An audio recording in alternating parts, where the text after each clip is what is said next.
अस्सलाम वालेकुम दोस्तों, आपका खैर मकदम है अपने YouTube channel Urdu expert classes में। आज के इस वीडियो में हम देखने वाले चैप्टर 9 जिसका नाम क्या है, हिंदुस्तानी आइन के मेहमान डॉक्टर भीमराव अंबेडकर। ये चैप्टर कितना है? चैप्टर 9 है।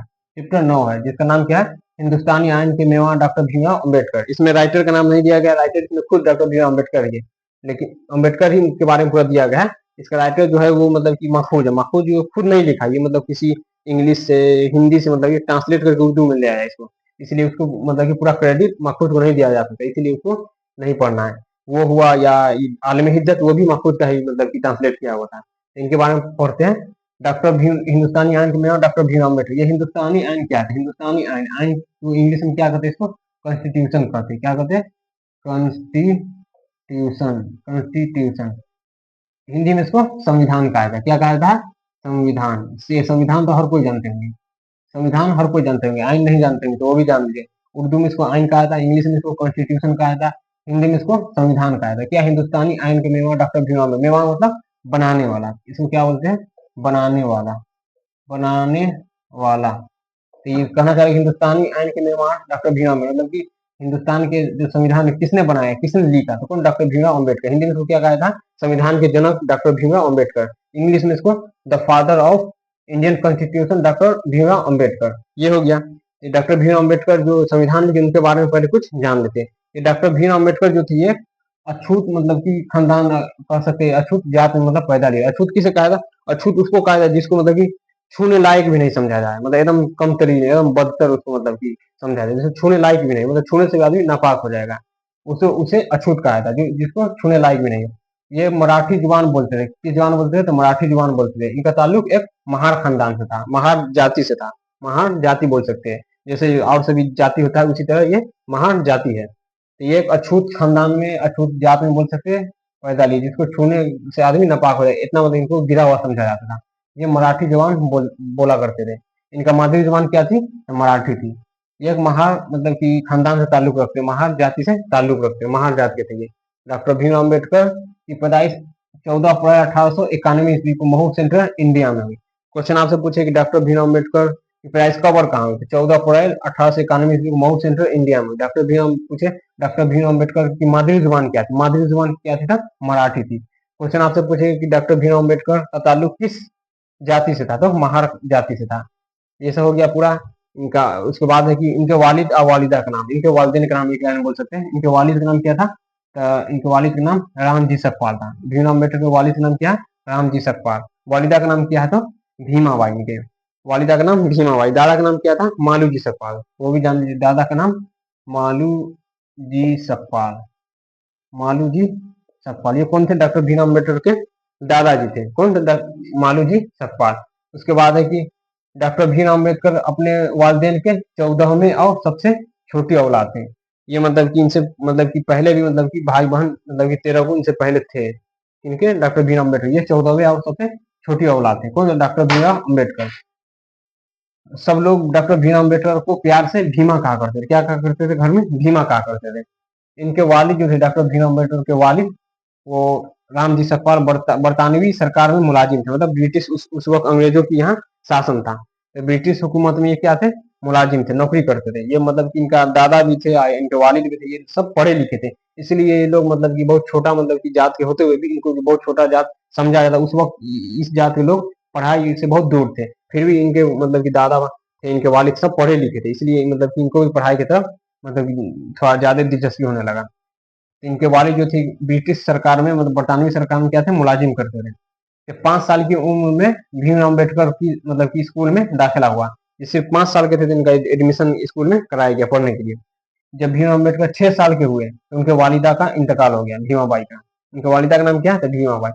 ये 5 साल के की उम्र में इनको यहाँ स्कूल में दाखिला करवाया गया। 6 साल के इनके वालिदा का इंतकाल हो गया। इनके वालिदा का नाम क्या है? तो भीमाबाई। जब इनका वालिदा का इंतकाल हो गया तो इनकी देख रेख पूरा घर को मतलब कि कौन संभाली? तो राम जी सकपाल की बहन। इनको कौन हुई? तो भीमराव अम्बेडकर के फूफी जान हुई। कौन? तो फूफी जान। इनकी भी मतलब की परवरिश वही की, देख रेख पूरा वही की इनकी फूफी।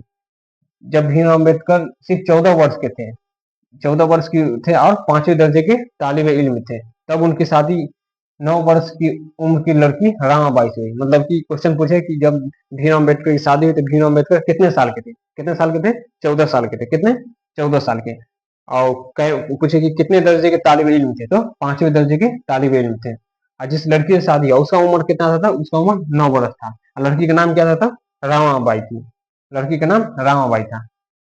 उसके बाद है कि भीमराव अम्बेडकर बाद में मतलब कि ये बुद्ध मजहब कबूल कर लिया था। मतलब कि इनको ये महार जात से ताल्लुक रखते थे, तो उसमें इनको बहुत मतलब कि बहुत जलील किया जाता है, इसको नीचा मतलब दिखाने के, इससे वो बहुत तंग आ गए थे। तो बाद में ये क्या करे, बुद्ध मजहब को कबूल कर लिए। जब ये बुद्ध मजहब कबूल किए तो और भी मतलब जो छोटे तबके के मतलब की जात के लोग थे वो भी और इनके देख के वो भी बुद्ध मजहब को कबूल करने लगे। उसके बाद है कि हिंदुस्तान वापस आकर भीम अम्बेडकर वकालत का क्या किए, पेशा इख्तियार किए। ये मतलब कि भारत में भी पढ़े, उसके बाद लंदन गए, इंग्लैंड गए, कोलंबिया गए, मतलब कि वहां जाके पढ़ाई की। तो वहां से वापस आए जब वकालत का पेशा इख्तियार किया, मतलब कि वकील की, मतलब कि केस जो लड़ता है उसी को वकील बनाया था। तो वकालत का पेशा इख्तियार किए। हिंदुस्तान के सबसे बड़े एजाज, मतलब सबसे बड़े मतलब की तोहफा, जिसको क्या कहा था, भारत रत्न। भारत रत्न मतलब अवार्ड है, ये अवार्ड से भी इनको नवाजा गया, मतलब कि भारत रत्न भी इनको दिया गया था डॉक्टर भीमराव अम्बेडकर को। अब आइए हिंदुस्तानी आयन के निर्माण डॉक्टर भीमराव अम्बेडकर के मतलब कि डिटेल में पढ़ लेते हैं। ये तो बहुत शॉर्ट में था, ये डिटेल में इसमें दिया गया। ये रहा चैप्टर, इसमें डॉक्टर भीमराव अम्बेडकर के बारे में दिया गया। डॉक्टर भीमराव अम्बेडकर ये क्या है, तो हिंदुस्तान के मतलब संविधान लिखने वाले। ये संविधान, भारत का संविधान कौन लिखा था? डॉक्टर भीमराव अम्बेडकर। इनके बारे में लिखा गया है कि हिंदुस्तान के अक्षरार्थी समाज में कुछ लोग पसमानदा तबके के माने जाते थे। अक्षरार्थी समाज मतलब कि बहुसंख्यक, बहुसंख्यक यहाँ को नहीं, तो भारत में हिंदू मजहब है। अक्षरार्थ को इंग्लिश में क्या कहा था? मेजोरिटी। हिंदी में इसको बहुसंख्यक कहा था। एक होता है लफ्ज है अकलियत। अकलियत मतलब अल्पसंख्यक, जिसको इंग्लिश में माइनॉरिटी मतलब कि वो कम। जैसे माइनॉरिटी यहाँ क्या है? माइनॉरिटी यहाँ मुस्लिम मजहब है, ये हो क्या है? तो माइनॉरिटी है। हिंदू मजहब क्या है? तो यहाँ मतलब कि बहुसंख्यक है, इसको मेजोरिटी कहा था, अक्सरियत कहा था। मुसलमान को यहाँ क्या? अकलियत कहा था। मतलब कि यहाँ अक्सरियत होते हुए भी हिंदू मजहब में ये जो कुछ मतलब की जात की जो पसमानदा तबका के रह गए, जो मतलब जिसमें महार जात भी एक उसमें शामिल है उसमें। तो ये सैकड़ों सालों से, मतलब ये बहुत पुराने समय से ये लोग बहुत पीछे है, महार जात के लोग। इनको न कोई मोहब्बत करता रहा, न इनसे कोई प्यार करता, इनको कोई मतलब कि अपने सामने बैठने भी देता है। इनको बहुत मतलब कि एकदम बदतरीन कमतरीन मतलब इनको एकदम इज्जत दिया जाता है, एकदम इनके साथ नाइंसाफी किया गया था। उसी खानदान में मतलब कि वहीं से डॉक्टर भीमराव अम्बेडकर उसी मतलब के बीच में वो पैदा होते, उसी माहौल में। इसके बारे में दिया गया है कि ऊंची जात के लोग इन अछूतों को अपने दरमियान रहने की इजाजत भी नहीं देते थे। ऊंचे दर्जे के मतलब की जो जात के लोग थे, किनको अछूत को, अछूत किसे कहा था? अछूत जिनको मतलब कि छूने के लायक भी नहीं समझा जाए, अछूत। ये डॉक्टर भीमराव अम्बेडकर को तो इनको भी अछूती मतलब कहा था, महार जात से ताल्लुक रखते थे। ये इन अछूतों को मतलब कि इनको कुओं से, मतलब कि जो ऊंचे जात के जो लोग थे, इनको मतलब अपने कुएं से पानी भरने भी नहीं देते थे, न अपने तालाब से पानी लेने देते थे, न इनको मंदिर में जाने की इजाजत थी, न इनको स्कूल में पढ़ने की इजाजत थी। इनका काम था बस, मतलब इनका काम था मतलब ये सड़कों पर झाड़ू लगाना, पोछा लगाना, और चप्पल बनाना, चप्पल को बुनना, मरम्मत करना, ये सब इनका काम था। सैकड़ों वर्षों से ये अछूत गरीबी, जहालत और सख्त जांफसानी और अनगिनत तकलीफों की जिंदगी जीते रहे। उन्हीं के बीच डॉक्टर भीमराव अम्बेडकर की पैदाइश होती है। ऐसे ही एक अछूत मराठी जुबान बोलने वाले महार खानदान में डॉक्टर भीमराव अम्बेडकर 14 अप्रैल 1891 ईस्वी को मऊ सेंट्रल इंडिया में पैदा हुए। कौन? डॉक्टर भीमराव अम्बेडकर। इनके वालिद का नाम क्या है? रामजी सकपाल। इनके वालिदा का नाम भीमाबाई। इनके दादा का नाम मालूजी सकपाल। ये सब इनके मतलब कि हालात जिंदगी के बारे में पहले भी बता चुके थे, ये भी मतलब समझ लीजिए। ये ये लोग मतलब कि जो थे ये बहुत मतलब कि पिछड़े हुए जाति से ताल्लुक रखते थे, इनको मतलब कि कोई इज्जत नहीं था, इनके साथ बहुत नाइंसाफी किया गया था। तब है क्वेश्चन है कि ये इतने पिछड़े हुए थे फिर भी डॉक्टर भीम अम्बेडकर क्यों पढ़े? मतलब कि उस समय तो इनको मतलब कि बहुत पीछे थे। इनके जो दादा थे, इनके वालिद, सब ये लोग पढ़े लिखे थे। उस समय भी मतलब कुछ लोग पढ़ते लिखे थे, इसलिए इनको भी जो उस समय ब्रिटिश सरकार थी, उस समय जो मतलब कि उसमें जो मुलाजिम थे ना, उनके बाल बच्चे को मतलब कि सरकार की तरफ से स्कॉलरशिप दिया जाता पढ़ने के लिए, इसलिए इनको हेल्प मिल गया डॉक्टर भीमराव अम्बेडकर को। इसलिए इनको पढ़ने में थोड़ी आसानी हुई। ये आगे चल के मतलब कि पढ़ाई को जारी रखते हुए और भी आगे पढ़ाई करते रहे। इनके वालिद जो है ये ब्रिटिश सरकार में क्या थे, इसमें मुलाजिम थे, नौकरी किया करते थे। इनकी भीमराव अम्बेडकर जब सिर्फ 5 साल के हुए तो इनको मतलब कि स्कूल में दाखिला करवा दिया गया, एडमिशन करा दिया गया। जब ये 6 साल के हुए इनके वालिदा का इंतकाल हो गया, भीमाबाई की। तब उनकी देख रेख कौन की थी? इनको फूफी जान, रामजी सकवाल की बहन, और भीमराव अम्बेडकर की रिश्ता में कौन है? तो फूफी, वो इनको मतलब कि देख रेख की पूरा घर को वही संभाली थी। भीमराव अम्बेडकर जब सिर्फ 14 वर्ष के थे और 5वें दर्जे के तालिब इल्म थे, तब 9 वर्ष की लड़की रामाबाई से इनको शादी हुई। इनको भीमराव अम्बेडकर को। भीमराव अम्बेडकर अपनी पढ़ाई को जारी रखते हुए 1908 ईस्वी को मैट्रिक पास करते हैं। जो उस समय महार जात के लिए बहुत खुशी की बात थी। तो वो लोग उनके लिए मतलब कि बहुत खुश हुए और जलसा का भी इंतजाम किया, इनको हौसला अफजाई की गई। ये अपने पढ़ाई को और जारी रखते हुए 1912 ईस्वी में बीए किए, 1916 ईस्वी में पीएचडी किए, कभी पीछे मुड़ के मतलब कि देखे ध्यान नहीं दिए, उसके बाद पढ़ाई पर एक पर एक मतलब पढ़ाई करते गए। उसके बाद लंदन गए, वहां गए, कोलंबिया गए, वहां से जाके बैरिस्ट्री की डिग्री हासिल किए और इकोनॉमिक्स में पीएचडी की। बहुत मतलब सारी इनकी डिग्रियां है, बहुत ये 14-15 जुबान ये खुद मतलब की माहिर है, जानते हैं, ये बहुत पढ़े लिखे आदमी थे। उसके बाद हिंदुस्तान वापस आकर डॉक्टर भीमराव अम्बेडकर वकालत का पेशा इख्तियार किया, वकालत करने लगे। उसके बाद धीरे धीरे ये मतलब कि पॉलिटिक्स में भी जागने लगे, पॉलिटिक्स में सियासी में अपना दिलचस्पी दिखाने लगे। और जितने जो छोटे तबके के लोग थे उनको मतलब ये समझाने लगे कि खुद मतलब कि अपने हक के लिए लड़ो, पढ़ो। उसके बाद ये बहुत सारे बात उनको बताए।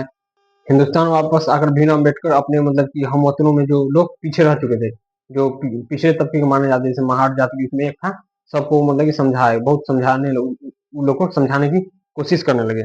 उन्होंने कहा कि सबसे पहले अपने आप को हम लोग को मतलब कि एक दूसरे को रिस्पेक्ट करना होगा, पहले छोटे जात के लोग ही एक दूसरे को पहले रिस्पेक्ट करें, अपने तलफ़ुज़ को हमको सुधारना होगा। उसके बाद है कि हमें मरे हुए मुर्दे और सड़े हुए जानवरों का गोश्त नहीं खाएंगे। वो मतलब कि अपने हम जो पीछे पीछे दर्जे के जो मतलब कि लोग थे उसको समझाने आहत करने लगे। ये पहले आप हम मतलब कि वादा कीजिए कि जो मुर्दा या सड़े हुए जानवरों का गोश्त है उसको नहीं खाएंगे।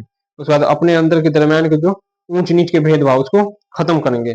उसके बाद बचे कुचे और फेंके हुए टुकड़े नहीं खाएंगे। हम खुद सिर्फ उसी सूरत में ऊपर उठ सकते जब हम अपनी मदद आप करेंगे, अपनी इज्जत नफ्स दोबारा हासिल करें और अपनी ताकत को जाने, मतलब ये सबको जागरूक करने लगे, अपने छोटे दर्जे के जितने मतलब कि लोग थे सबको। ये बात सुनकर मतलब कि उनके अंदर भी एक हौसला आई कि हाँ कोई तो है जो हमारे हक के लिए लड़ रहा है। उसके बाद जब हमारे देश जब आजाद होने के दम कागार पे आ गया, तब मतलब कि इनको हिंदुस्तान के मतलब कि संविधान लिखने का मौका मिला। तब उसमें इन्होंने आरक्षण की बात की, जितने मतलब कि पिछड़े दर्जे के मतलब कि जात के लोग थे उनके आरक्षण के लिए सबसे पहले इन्होंने ही आवाज उठाई थी। हिंदुस्तान के जब संविधान इन्होंने लिखा और उसके बाद बहुत सारे आरक्षण मतलब कि इनको पास किया, जिसके लिए बहुत सारे मतलब इनको मुसीबतें झेलनी पड़ी, बहुत सारे बड़े बड़े नेता से इनको भिड़ना पड़ा आरक्षण के लिए। मतलब कि डॉक्टर भीमराव अम्बेडकर को जब हिंदू धर्म में इनको इज्जत अच्छा से नहीं मिला, तब ये बाद में तंग आकर ये क्या किए, तो बुद्ध मजहब को कबूल कर लिए। इनको देखते ही बहुत सारे मतलब जो पीछे जाति के लोग थे वो भी बुद्ध मजहब को कबूल करने लगे और बुद्ध मजहब में इनको बहुत इज्जत और मतलब कि इनको शोहरत हासिल हुई। बुद्ध मजहब में रहते हुए भी इनका इंतकाल हो गया। 5 सितंबर 1956 को जब ये रात को सोने के लिए बिस्तर पर गए तब इनका इंतकाल हो गया। तब इनको बुद्ध मजहब के जो मानने वाले लोग थे वो कहे कि ये भीमराव अम्बेडकर नरवान चढ़ गए, मतलब कि इनको अल्लाह का इरफान हासिल हो गया, या कह सकते हैं इनको जन्नत में मकाम मतलब हासिल हो गया। कुछ लोग जो ऐसी शख्सियत के किरदार के रहते हैं जो बहुत अच्छा इखलाक के रहते हैं, जिनके लिए आदमी मतलब कि दुनिया में ही मुकर्रर कर देता है कि ये इंसान पक्का जन्नत में जाएगा, ये इंसान पक्का जहन्नम में जाएगा, मतलब अपने काम के हिसाब से इनको मतलब कहा गया कि इनको नरवान मिल गया, ये नरवान चढ़ गए। ये जितने बुद्ध मजहब के लोग थे वो मतलब इनको कहे। ये सब जितना था भीमराव अम्बेडकर के बारे में, यही सब जो समझा दिया और कुछ जो बताया ये सब भी आई है। इस चैप्टर में सिर्फ इतना ही था। इनके बारे में और भी बहुत डिटेल में और ऊपर पढ़िएगा तो उसमें भी दिया गया है। अब आइए बाबा साहब भीमराव अम्बेडकर के भी गए क्वेश्चन को देख लीजिए। सबसे पहले आप इसका स्क्रीनशॉट ले लीजिए। इसमें 1 नंबर क्वेश्चन है, भीमराव अम्बेडकर की पैदाइश कब और कहाँ हुई? ये सब हम आपको बता चुके हैं। भीमराव अम्बेडकर की पैदाइश कब और कहाँ हुई, तो कब हुई? 14 अप्रैल 1891 ईस्वी को महू सेंट्रल इंडिया में हुई। ये इसका आंसर हो जाएगा। उसके बाद नेक्स्ट क्वेश्चन है, भीमराव अम्बेडकर के वालिदैन के नाम लिखिए। इनके वालिदैन के नाम, वालिदैन में वालिद और वालिदा दोनों आए थे, मतलब माँ और बाप दोनों पूछ रहा है। इनके वालिद का नाम क्या था? तो रामजी सकपाल। और वालिदा का नाम क्या था? तो भीमा बाई। मतलब अम्मी का नाम क्या था? तो भीमा बाई। ये ऑब्जेक्टिव और 2 नंबर दोनों में पूछता है। ये 1 नंबर में पूछता है और 2 नंबर में पूछता है। 1 नंबर को एक ऑब्जेक्टिव में दिया होता था, 2 नंबर में पूछेगा वालिदैन के नाम, मतलब उनके वालिद और वालिदा दोनों को पूछ रहा है, अम्मी और अब्बा दोनों को पूछ रहा है। तो भीम अम्बेडकर के वालिदैन के नाम क्या हो जाएगा? रामजी सकपाल वालिद का नाम, और वालिदा का नाम भीमा बाई। उसके बाद नेक्स्ट क्वेश्चन है, भीम अम्बेडकर के दादा का नाम क्या है? दादा का नाम क्या था? तो मालूजी सकपाल। कहीं कहीं यहाँ इनके वालिद का नाम रामजी सकपाल में दे देता है, रामजी मालूजी सकपाल, तो मालूजी इनका मतलब सर नेम है, इनका टाइटल है। उसके बाद है नेक्स्ट क्वेश्चन है, भीम अम्बेडकर का किस साल की उम्र में स्कूल में दाखिला हुआ? मतलब भीम अम्बेडकर कितने साल के थे जब उनको स्कूल में एडमिशन लिया गया? कितने साल के थे? सिर्फ 5 साल के थे, सिर्फ 5 साल के थे। भीम अम्बेडकर का किस साल की उम्र में स्कूल में दाखिला लिया गया था? 5 साल की उम्र में इनको स्कूल में दाखिला करवाया गया। उसका नेक्स्ट क्वेश्चन है, भीम अम्बेडकर कितने साल के थे कि उनके वालिदा का इंतकाल हो गया? मतलब कितने साल के भीम अम्बेडकर थे जब उनके अम्मी जान का इंतकाल हो गया? कितने साल के थे? 6 साल के थे।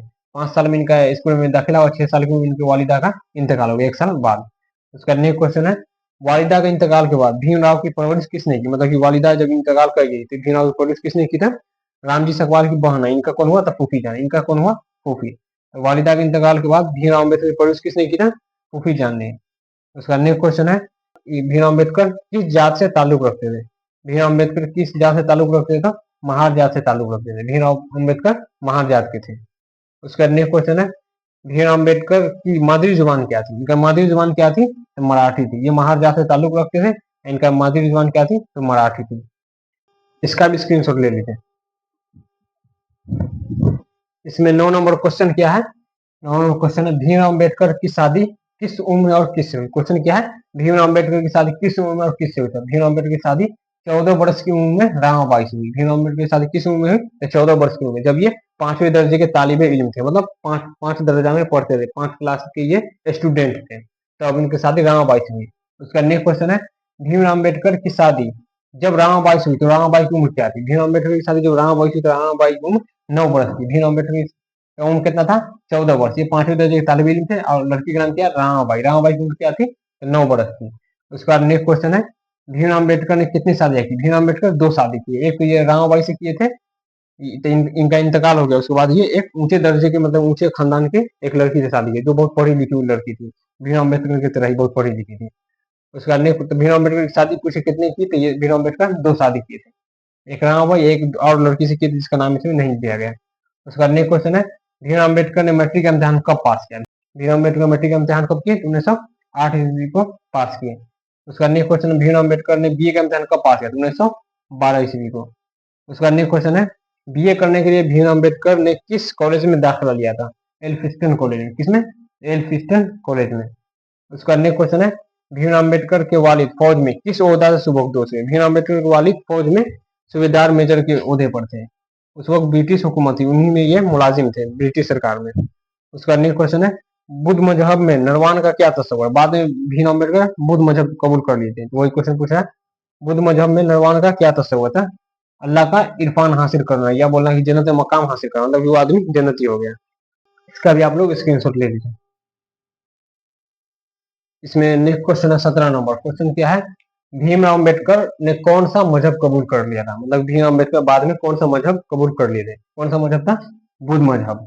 उसका नेक्स्ट क्वेश्चन है, हिंदुस्तान वापस आकर भीमराव अम्बेडकर ने कौन सा पेशा अख्तियार किया? हिंदुस्तान वापस आकर भीमराव अम्बेडकर वकालत का पेशा अख्तियार किया। किस चीज का था? वकालत का। उसका नेक्स्ट क्वेश्चन है, भीमराव अम्बेडकर भीमराव अम्बेडकर आजाद हिंदुस्तान में किस ओहदे पर फायज है? भीमराव अम्बेडकर आजाद हिंदुस्तान किस ओहदे पर फायज था? वजीर कानून पे। मतलब जब देश आजाद हुआ उसके बाद हर कोई, मतलब कि बड़ा बड़ा नेता लोग अपना अपना, मतलब कि मंत्री पद, मतलब जिसपे फायज था, किस पे? उसमें से एक डॉक्टर भीमराव अम्बेडकर भी थे, वजीर कानून बने थे। और पहला शिक्षा मंत्री जिसको बोला जाता है, मतलब एजुकेशन मिनिस्टर, पहला सबसे पहले कौन बने थे? मौलाना अबुल कलाम आजाद। और सबसे पहला वजीर कानून कौन बने थे? डॉक्टर भीमराव अम्बेडकर। सबसे पहला शिक्षा मंत्री मौलाना अबुल कलाम आजाद। सबसे पहला प्रधानमंत्री, भारत का पहला प्रधानमंत्री कौन है? तो पंडित जवाहरलाल नेहरू। पहला राष्ट्रपति कौन है? तो डॉक्टर राजेंद्र प्रसाद। ये सब मतलब कि याद करने की बातें हैं। उसके बाद नेक्स्ट क्वेश्चन है, हिंदुस्तान आइन के मेहमान किसे कहा जाता है? मतलब हिंदुस्तान आइन के मेहमान, मतलब मेहमान मतलब बनाने वाला, हिंदुस्तान के आइन के मेहमान किसे कहा जाता है? डॉक्टर भीमराव अम्बेडकर को कहा जाता है। उसका नेक्स्ट क्वेश्चन है, भीमराव अम्बेडकर की वफात कब हुई? तो भीमराव अम्बेडकर की वफात 5 दिसंबर 1956 ईस्वी को हुई। उसके बाद है, हमारे निसाब में शामिल कौन सा मजमून भीमराव अम्बेडकर से मुतालिक? ये क्या है? तो मजमून है। कौन सा? हिंदुस्तानी आइन के मेहमान भीमराव, डॉक्टर भीमराव अम्बेडकर। ये हो जाएगा इसका आंसर। उसका नेक्स्ट क्वेश्चन है, हिंदुस्तानी आइन के मेहमान क्या है? ये क्या है? तो मजमून है। ऑप्शन में आपको दे देगा अफसाना, नाविल, मकतूब निगारी, मजमून में रहेगा, तो क्या इसका आंसर हो जाएगा? मजमून हो जाएगा। ये सब आपका पूरा बहुत वीवीआई क्वेश्चन आंसर था। डॉक्टर भीमराव अम्बेडकर के बारे में जितना हुआ हम आपको समझा दिए, क्वेश्चन आंसर भी दिखा दिए। बहुत ये जितना भी है सब वीवीआई है। ये जितना सब भी, आप किसी भी पब्लिकेशन का आप गाइड देख लीजिएगा, क्वेश्चन बैंक देख लीजिएगा, इससे एकदम अच्छा से नहीं समझाया होगा। हम एकदम जहाँ पहले एक लाइन से हम लिखा है, ऊपर से एकदम धीरे धीरे, मतलब नीचे पूरा लिखा है। अगर आपको ये समझने में फिर भी कोई, आपको अगर कोई डाउट हो, कोई कंफ्यूजन हो, तो आप हमें कमेंट में जरूर बताइएगा। तब तक के लिए खुदा हाफिज।